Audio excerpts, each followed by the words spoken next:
बिस्मिल्लाहिर्रहमानिर्रहीम। सैयदना अब्दुल्ला बिन मसूद रज़ी अल्लाह ताला अन्हु से रिवायत है कि जनाब रसूलुल्लाह सल्लल्लाहु अलैहि वसल्लम ने फरमाया कि एक शख्स को कब्र में अल्लाह सुब्हानहू व तआला ने 100 कोड़े मारे जाने की सज़ा दी। तो वो इल्तिजाएं करने लगा हत्ता कि एक कोड़ा बाकी रह गया।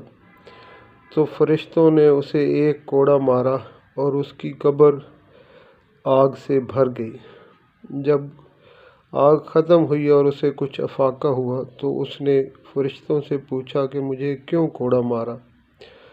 तो फरिश्तों ने जवाब दिया कि तूने एक नमाज बग़ैर तहारत के पढ़ी थी और तू एक मज़लूम के पास से गुज़रा था और तूने उसकी मदद नहीं की थी।